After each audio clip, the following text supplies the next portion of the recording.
I am Professor Cox, the digital avatar of Stan Cox, who personally writes all the material I present. Dennis Quinn was the closest thing to an administrator that the Pearson Integrated Humanities program had.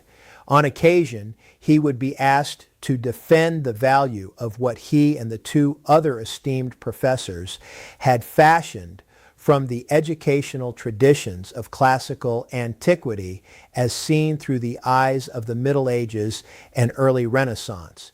When confronted with the question, "What are the liberal arts good for?" with a wink and a smile, he would calmly respond, "Absolutely nothing."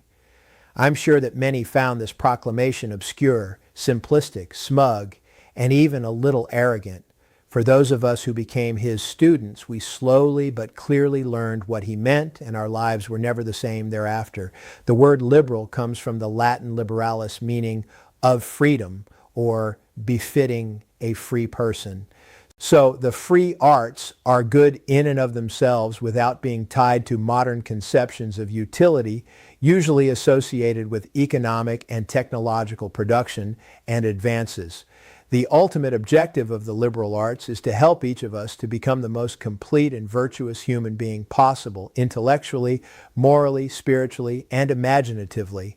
This is accomplished in the light of the heritage of classical antiquity and the Judeo-Christian tradition. That a person who is so educated is most likely to contribute to human society in a variety of meaningful ways seems obvious to those experiencing what the liberal arts provide.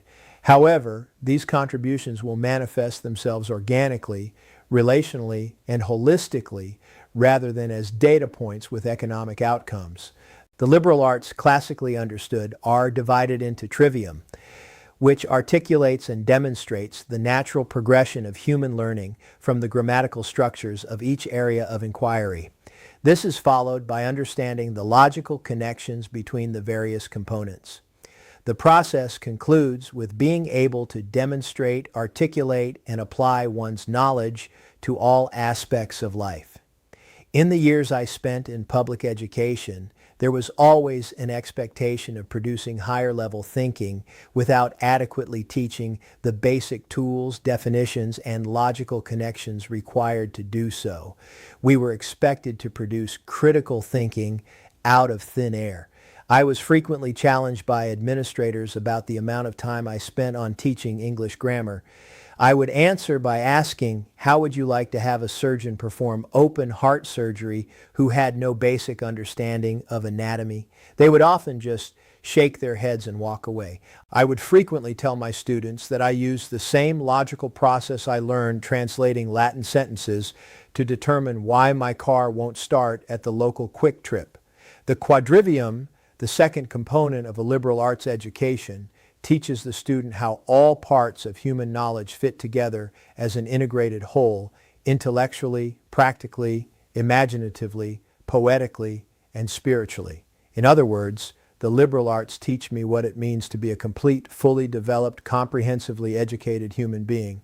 So, history, literature, philosophy, religion, music theory and performance, physical health and well-being, mathematics, geography, cosmology, and science all become united in aiding us to reach the full potential of who we were created to be.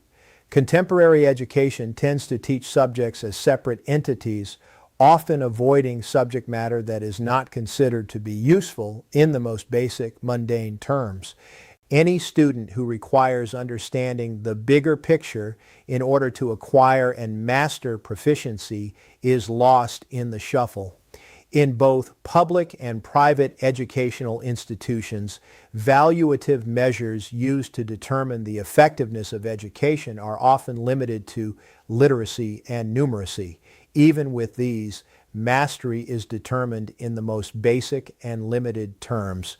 School boards and administrators look to the most one-dimensional and elementary standards of measurement to measure and evaluate the effectiveness of educational curriculum and pedagogy. These evaluations also focus almost entirely on skills rather than true knowledge and understanding of what is being taught. The simple truth is that there is no more effective educational curriculum and strategy than that created by an authentic liberal arts education.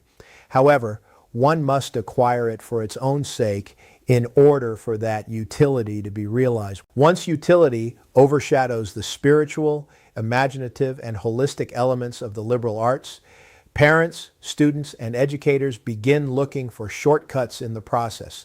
They do this by eliminating essential elements for which the utility cannot be immediately recognized. The tragic reality is that the majority of contemporary American colleges and universities are being transformed into vocational trade schools. One of many examples is a local university named after Cardinal John Henry Newman, the author of The Idea of a University, which recently dropped all graduate programs in English literature, history, and philosophy. Humanities and Western civilization programs are virtually non-existent in the contemporary higher educational landscape. It will take time, but this obsession with superficial utilitarianism and economics will be the end of the quality, comprehensive education that made our civilization great unless we return to what really works, the classical liberal arts. The heritage of the humanities program I've already mentioned is massive. A multitude of career teachers and schools are the result of the Pearson professor's influence. I spent 37 years as a teacher of the humanities in both public and private institutions. In addition to 2 Roman Catholic bishops and a number of other priests and monks, former students have played significant roles in lives of their families, communities, and chosen professions.